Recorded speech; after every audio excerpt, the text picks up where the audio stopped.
first. So guys, we can go, right? So let me first by welcoming you for this press statement, and maybe also just to thank you, by the way, for coming to support me in this press statement. So I'll start by just reading, and then maybe if there'll be questions, then you'll be able to ask me. Now, declaration of intent to vie for presidency of the Republic of Kenya come 2027. Fellow Kenyans, friends and patriots, today I stand before you with humility, courage and great conviction to announce I, Honorable Peter Kalero Salasya, Member of Parliament for Mumias East constituency, officially declare my intentions to vie for the presidency of the Republic of Kenya in the year 2027 general election. This moment is not about me, it is about you, the ordinary Kenyan, the civil servant whose payslip is shrinking under punitive taxes, the farmer struggling to afford fertilizer, the mother choosing between medicine and food, the young graduate sending CVs that never get answers, the Gen Z youth dreaming for a better, cleaner, fairer government.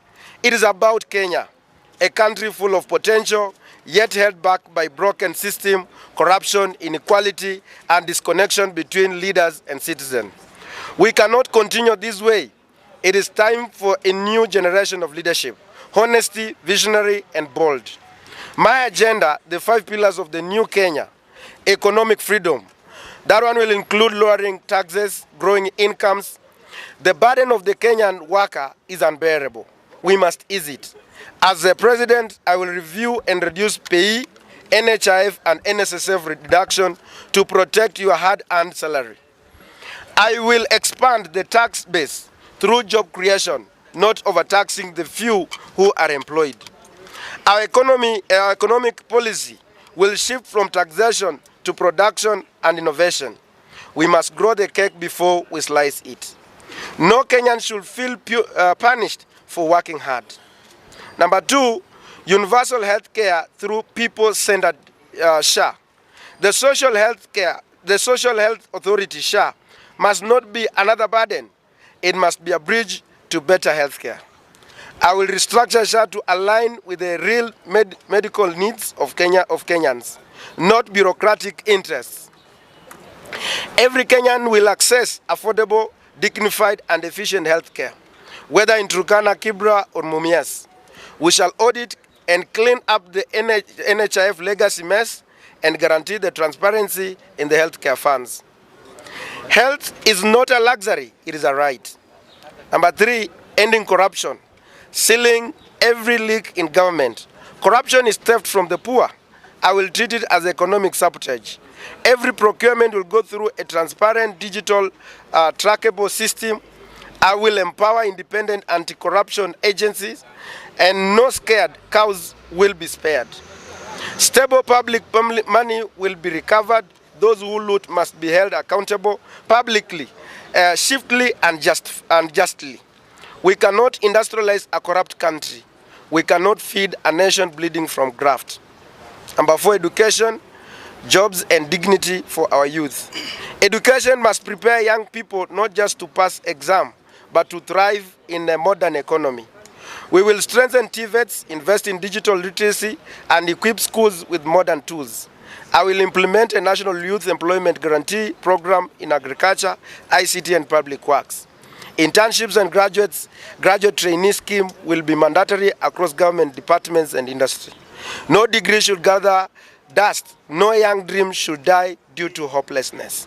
Number 5, a new deal for Gen Z governance through freedom and the rule of law. Gen Z is not just the future, they are now. I will form the first ever Gen Z Presidential Advisory Council to embed their voices in every national decision. Freedom of expression, digital rights, and civic space will be protected. Police brutality will end under my watch. The judiciary will be respected. Laws will be applied fairly, regardless of status, tribe, or region. Let Kenya be the place where every youth believes their country works for them, not against them. Fellow Kenyans, I will contest the 2027 election under a new political movement, one that reflects the dreams of a fair, inclusive, forward-looking Kenya.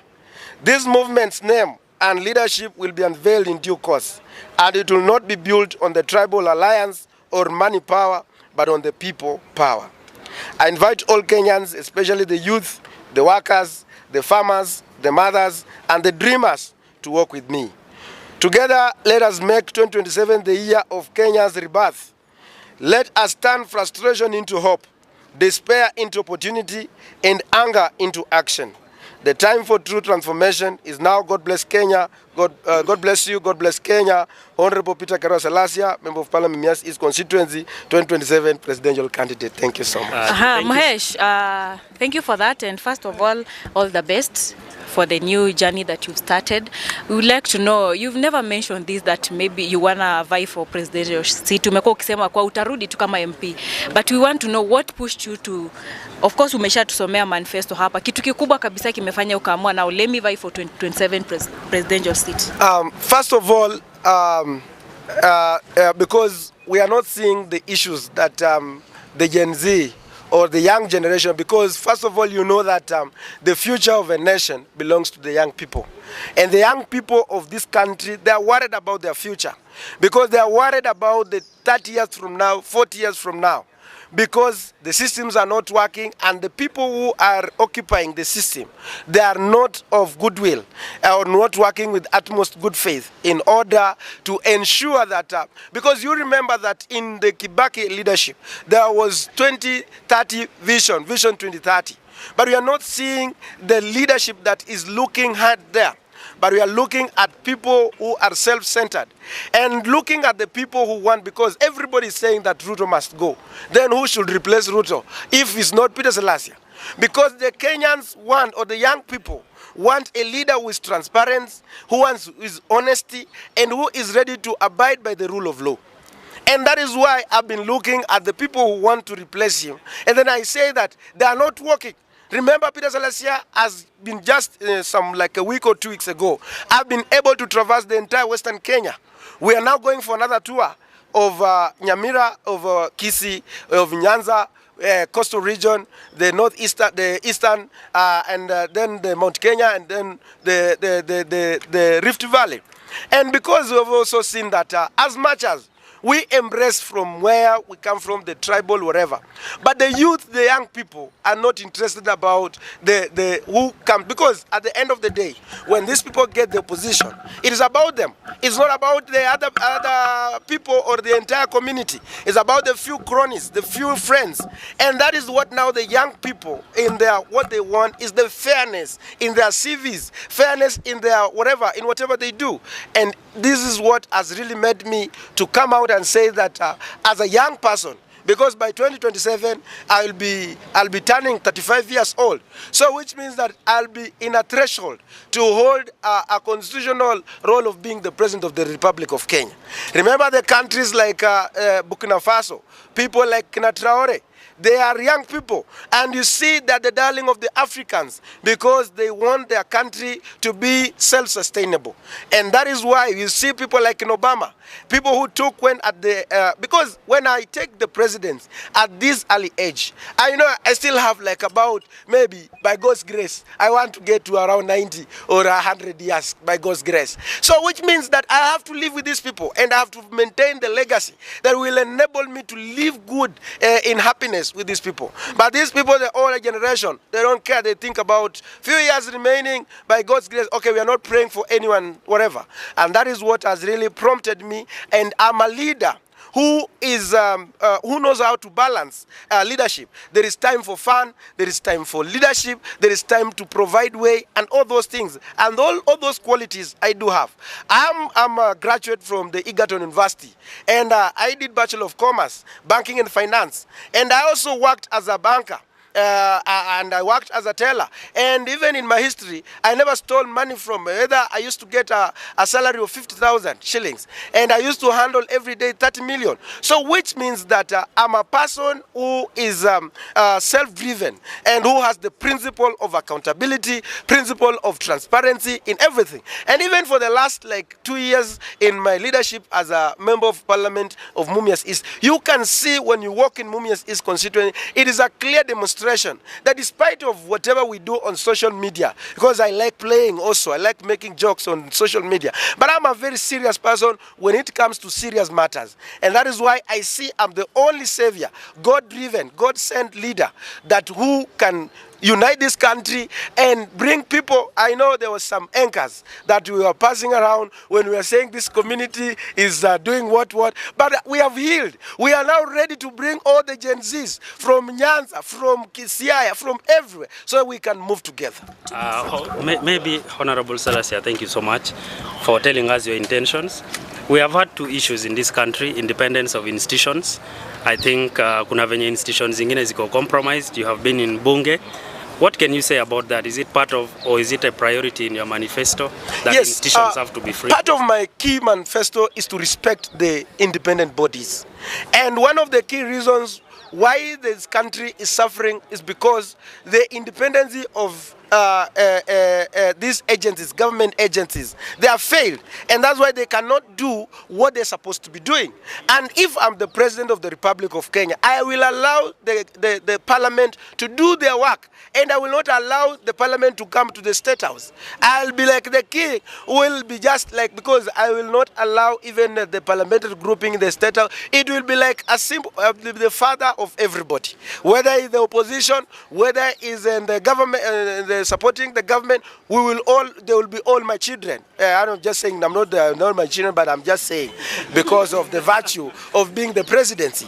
And I will allow the judiciary to do their work, and it will make my work easy. If I allow judiciary to work, I allow the parliament to work, I allow the Senate to work, I allow the public prosecution to work, I allow all the DCI to do their work, I allow everything to do, I will be enjoying my leadership when I sleep, because I know every institution is doing what they're supposed to be doing. Finally, there has been an issue of debts. Yes. As it stands, tuko na about 11 trillion in debts as a country.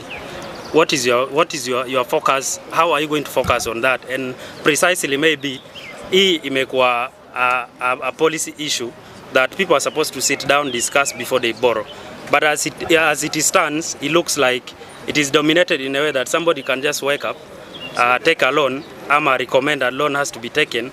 How are you going to handle that when you take power as a president? As a president, like this problem that we are having today was done like in the last government, when they passed a legislation that a government can go ahead and borrow the money even without consulting the National Assembly, and up to a certain level. And this is what has made this country to overborrow. You remember when they came, when His Excellency, the President, came in, he said that he wants this country to be self-sustainable, whereby we are not going to borrow. We want this country to be like Mali, that it has been able to pay all its debts and has no any debt, because this is something, because you remember, during the Moise era, Moi never used to borrow the money from outside, and that's why you find like despite the fact that the economy was not doing reaching to everybody, but you find like the shilling was very strong, and then the manufacturing was everywhere in this country. So from where I sit in that point of the debts, I will also do the inquiry on the debts that were committed by the previous governments that has existed before, because we want to know, like for example, the Eurobond, where did it go? And we have so many issues, because you remember like in the previous, when we were talking about last time, the people who involved in the, like for example, the Eurobond, there were people who were employed in the Treasury advisory, and those are some of the things that shows that we are not serious about the people who committed the atrocity, and that's the same people that we are also bringing back and messing up this country. So we will have to review the debts of this country and bring back the motion that Honorable Mtata had, so that we can also be able to scrutinize and get to know all the monies that came into this country. Did they do what they were intended to do as a president of this Republic of Kenya? Two questions, Mheshimiwa. Kidogo tu. Is aligned to certain conditions. So how are you going to avoid the same party? First of all, this movement is not about any other person. It's about the Kenyans. Are we there? It's about the Kenyans. So if they will say that they will give me that political party to vie on it, I will not accept, I will not refuse. But if they don't, we are going to launch a political party, a political movement. And this one is going to be rolled out. So it's about them to decide whether they want me to be, because now the party leader, if he's not showing the interest to vie as a president, then he should give me that political party to vie on it. If he doesn't, then I will come up with a new political movement.